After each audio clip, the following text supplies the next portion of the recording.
Everyone, Nicky Skevich back with Daily Fantasy Winners. Got week 3 of the NFL season here coming up. And for this episode, I want to dive into a few teams here as far as what the targets have been like so far this year. And specifically, I'll have like a few guys that I like here for week 3. Mostly it'll be wide receivers, but there'll be a couple running backs that pop in here as well. And maybe not even just necessarily for week 3, but just here moving forward throughout the rest of the season. And just a few interesting scenarios I found. So, and I know 2 weeks, by the way, obviously is not a great sample size by any means to look at some, just some data, but at the same time, we can use it just to see what have we learned so far, and we can reflect upon, what was it like in 2016 for these guys as well. So, will be a little bit of useful information here as we get ready for week 3. So, in any case, we're going to take a look at 7 different teams here. A couple of them will be really quick, but a couple of them will be a little bit more in depth. First one here is the Atlanta Falcons I want to take a look at. So, this is just taking a look at total snaps and targets here. This is not anything, we're not getting too analytical here at all whatsoever. But in any case, why can't I just scroll down one there to get... All right, for whatever reason, Google Docs is not cooperating for me. Oh, there we go. Okay, so anyways, now we're at the top for Atlanta. In any case, so Mohamed Sanu has the most targets on the team this year with 15. And then obviously Julio's right there with 14. Now, obviously Julio Jones is the number 1 guy. He is probably the second best wide receiver in fantasy this year. I will say I think Antonio Brown's still the best. Julio just a small step behind him, in my estimation anyways. But in any case, but Sanu is a guy that actually had quite a few targets last year for Atlanta, just kind of ran bad in the touchdown department. And that's following a very similar trend here this year. He's got 15 targets. Obviously, Julio will pass him very likely the next game. But Sanu has got obviously, he's getting a lot of looks there. If you take a look at the snap counts for Atlanta here, I'll show you here as well. This is the percentage of snaps. If you look here for wide receivers in Atlanta, Julio and Sanu, they're both played just over 82% of the snaps. And then obviously when they go 3 wide receiver sets, they're looking more Taylor Gabriel, of course, and then a little bit of Justin Hardy when they get to 4 wide receiver sets, or Hardy subs in a little bit for Gabriel perhaps, or maybe one of the other guys. But in any case, so that's a good thing for Sanu. Now, if you take a look at the red zone, this is the red zone statistics here. And again, I'm blacking. It's not the reason why you got some blacked out columns here is just to avoid clutter and just to make it look as clear and simple as possible for you guys. But in any case, so if you take a look here, you will not see Mohamed Sanu's name pop up here as far as the red zone stuff. So why is that? Mohamed Sanu has yet to be targeted actually in the red zone for Atlanta. So that's not going to last. He will get targeted in the red zone, obviously, when he's playing 82% of snaps. He did get a reasonable amount of opportunities last year. It was just that he didn't end up scoring a whole hell of a lot last year, and it was more Taylor Gabriel who was the successor, who was the guy that did end up catching a couple of touchdowns. So in any case, just adding kind of all this up, and actually I will also add that Atlanta has scored a handful of times, or more than once actually outside the red zone this year as well. Mainly looking at Austin Hooper's bomb TD in week 1. So that's taken away some of the red zone opportunities for some of the other guys as well. But in any case, I just bring this up in the sense that Mohamed Sanu right now, 5,400 on DraftKings, or excuse me, 5,400 on FanDuel, 4,500 on DraftKings, very affordable. Someone who I think is certainly underpriced, especially with the matchup going against the Detroit Lions this week. Should be obviously a little bit more on the higher scoring, one of the more higher scoring games this week, indoors obviously.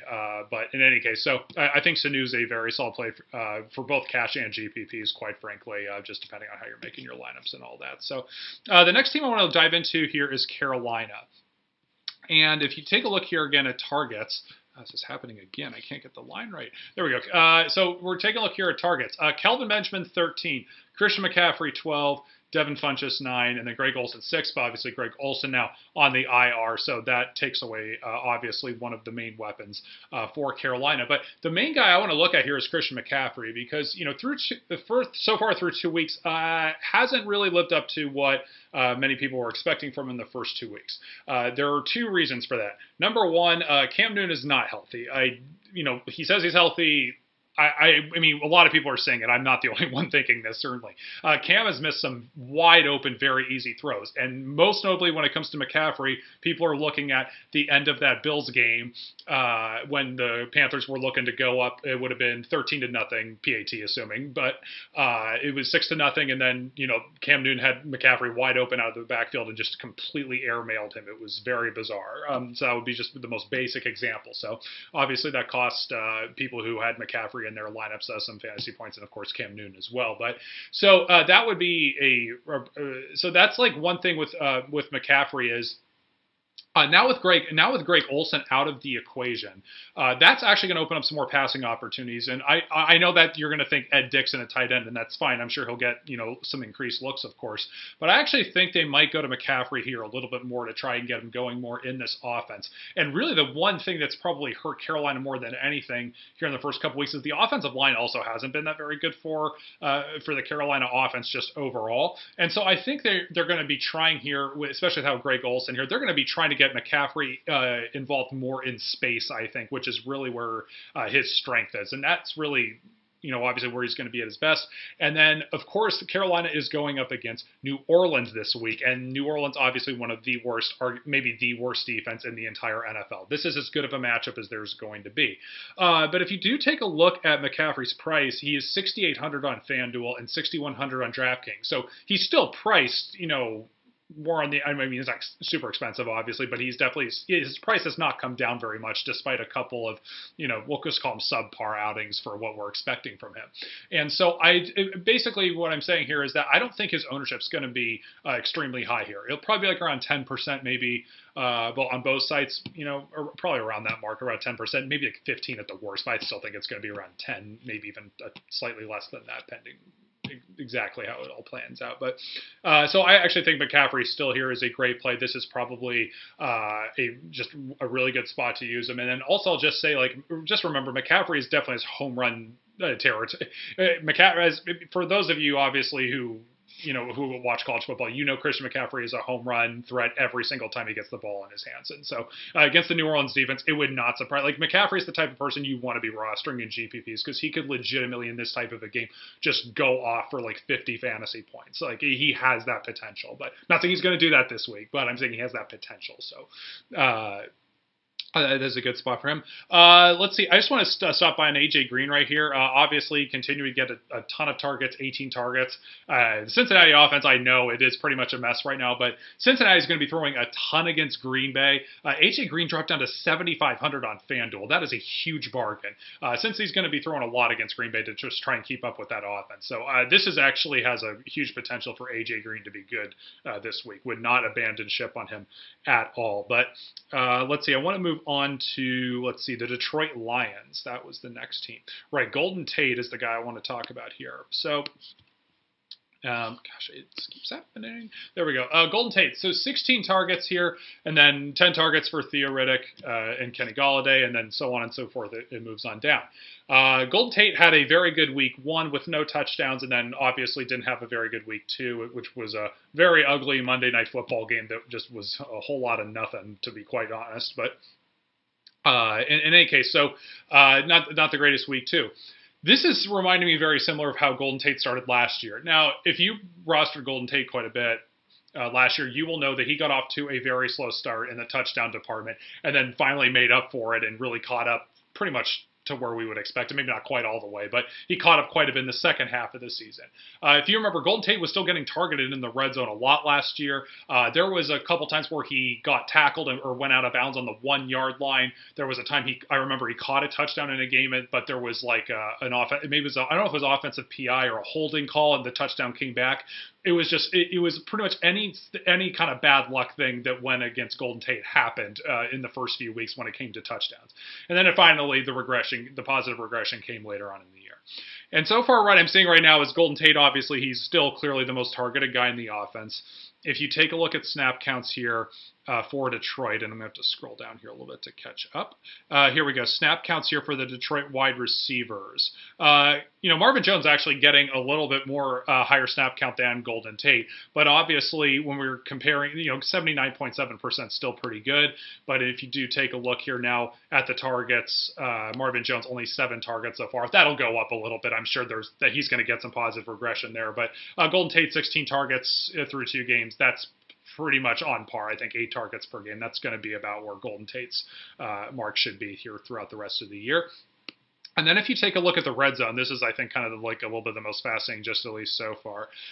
If you take a look at opportunities for the Detroit flex players here, in the first 2 weeks. 8 opportunities combined for the 2 running backs, 4 for Dwayne Washington, 4 for Amir Abdullah, and then just 1 apiece for the rest of the guys between Theo Riddick, Eric Ebron, and then the 3 wideouts.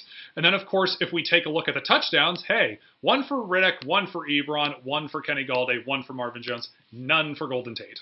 Okay, so it's more just very fortunate for the other guys that they have caught the touchdowns in their 1 red zone opportunity, and Golden Tate has not. And also the one thing I'll just say is Detroit has obviously clearly been running at a reasonable or a decent amount when they've been in the red zone so far. That's not going to last very long because this is a Detroit team that's much better throwing the ball. Still not the greatest rushing team. I don't think they're still that great of a running team. They've been playing with a lead. They played with a lead for pretty much the entire Monday night game. They were playing with a lead for like the second half of that game against Arizona. I forget exactly when they took the lead, but once they started taking advantage of Palmer's interceptions. But in any case, Detroit will be throwing a little bit more in the red zone. Golden Tate's kind of off to a similar rough, bad start in terms of the touchdown luck in the beginning of the year. We're going to get some positive regression there. And they're going up against the Falcons this week. Again, that's going to probably be more of a high-scoring game this week, certainly. And so we will move on to Houston. And this was extremely quick. DeAndre Hopkins in 29 targets so far. That is leading the NFL right now. Houston is playing New England. New England is probably going to smoke them. I know New England's actually pretty beat up, and maybe Houston hangs around for a little while because their defense is good enough. But at the same time, look, New England, they're a 13-point favorite. I'm sure they're going to win comfortably. Houston's going to have to throw a lot, and Hopkins is obviously going to be the guy. Houston's still a mess with their wideouts and tight ends after that because of a lot of injuries and just general overall talent. So that's really quick. Definitely keep playing DeAndre Hopkins. No-brainer there. Then the last thing, I found this fascinating. I did not realize how many he had until I saw the stats when they updated this week. But I just want to take a look at Melvin Gordon here, actually, for the L.A. Chargers. He is the second in team targets with 14. That's a lot of targets for a running back through week 2, especially for a guy that, obviously he's the main running back and he's playing 80% of the snaps so far this year. But at the same time, this wasn't somebody who was thought of as like a PPR machine, last year, so to speak.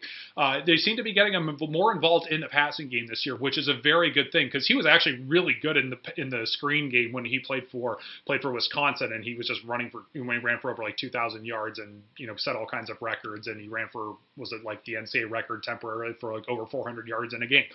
He was doing a lot in the screen game as well, and he just did everything. And so I think that's a really good thing that the Chargers are getting him a little bit more involved in the passing game. And like I said, he's playing 80% of the snaps. He's getting he's getting plenty of red zone looks and everything like that. So Melvin Gordon, somebody, when I saw those targets, that's a good positive sign. Again, only through 2 weeks, but if that continues, that's, good things.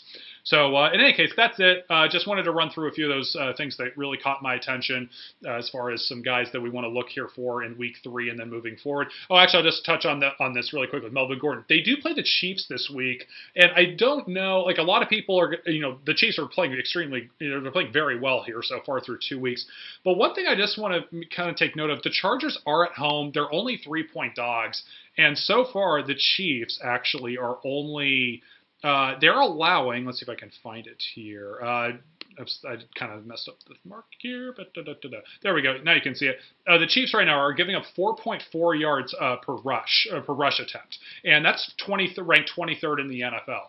And so In any case, the Chiefs actually so far through through 2 games haven't been that great against the run, and they're playing the Patriots and they played the Eagles so far, and neither of those teams exactly have great running attacks right now. So I do actually think this is a decent week to play Melvin Gordon, despite being a slight underdog and the perception of the Chiefs defense being extremely good. I'm sure the Chiefs defense is still solid, even though their numbers haven't been that great through 2 weeks. Just may not be as dominant as some people might think. So Gordon's ownership shouldn't be too bad this week, where I think you can play him. So I just wanted to throw that last part in there. So in any case, so that's it for this video. Max and I we're planning on doing a video tomorrow after the Thursday night game. Apologies we didn't get to last week, so we will hopefully be getting that to that this weekend. So, and Max did a lineup review video a few days ago, so make sure you check that out. He always has great stuff, as you guys know. And so thank you for watching. Best of luck with your lineups. I'm at Nick Yuskevich on Twitter. DailyFantasyWinners is on Twitter, and then we appreciate all the likes and subscriptions to our YouTube content. So thanks, guys. Good luck.